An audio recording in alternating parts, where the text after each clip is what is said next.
Welcome everybody. So today we're going to be talking about simplifying numbers with square root symbols. So let's begin.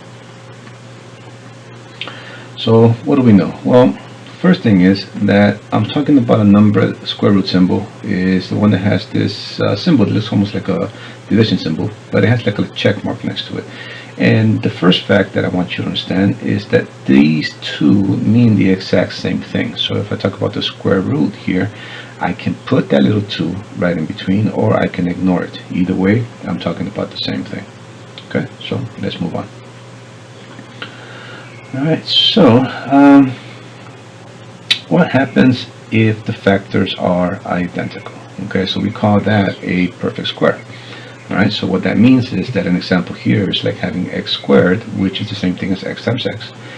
But any perfect square within a square root is the same thing as the number itself.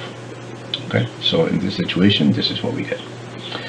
So let's look at what this looks like when we have an actual number. For example, what about the square root of 4? Square root of 4 is the same thing as 2 to the second power.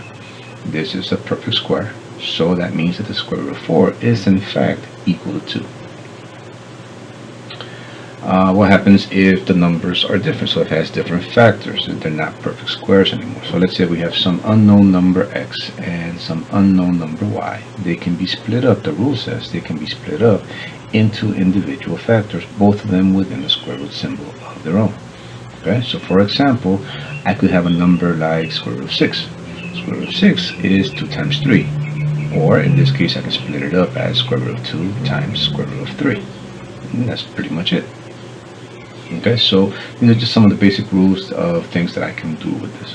Alright, so let's try out an actual number. So what if we are looking at something like the square root of 12? Well, if I'm looking at the square root of 12, I know that I can break that down as 3 times 4, which, if I follow the previous rule, simply means that I have square root of 3 times square root of 4. So let's continue.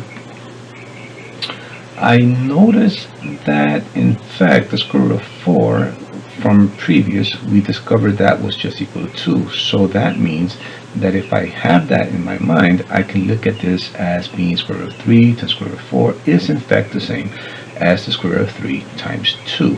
Now what I would probably do is just kind of rearrange it. Okay, so what I mean by that is I don't want to have the square root symbol in the beginning.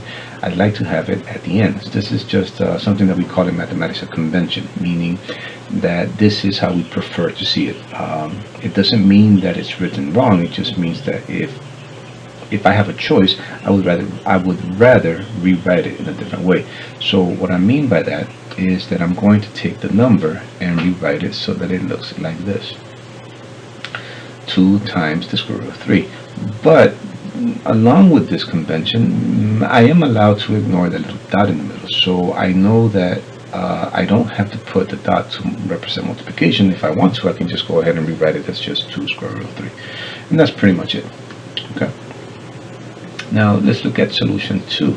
What if instead of 12 here, 3 times 4, what if I had written it down as 2 times 6? It almost looks like this would give me a completely different solution. But will it?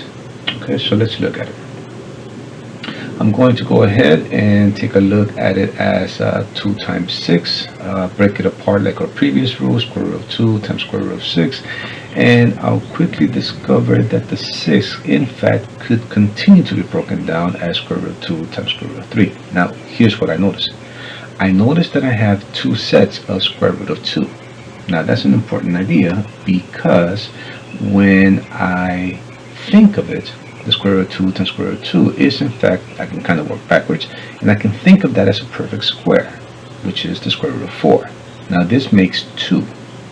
So if that's the case, then that tells me that square root of 2 times square root of 2 times square root of 3, that first 2 set of numbers, that is just the same thing as 2, and the square root of 3 is kind of left over to the side, so we can't do much with it, just like we did before. Okay, so we end up with the fact that we have 2 possible solutions. Okay, so we have the situation where I could have broken it down to square root of 4 times square root of 3, or I could have broken it down to square root of 2 times square root of 6. Now notice that either way, I do find what I would commonly call a perfect square. So the end result is that I have a 2 square root of 3 either way. So it didn't matter if I started my factors as a perfect square, square root of 4 times 3, or if I broke it down in a separate way. At the end of it, they simplified to the exact same answer. Okay. And that's it. That's basically all we need to do. We are always looking for pieces which are perfect squares in order to simplify. Now, if I don't have any perfect squares, then obviously all I can do at that point in time is just leave it alone. There's nothing else to do with it. Okay, so that does it for us for today. Make sure that you post questions on the bottom of this video, and that hope you guys have a good day.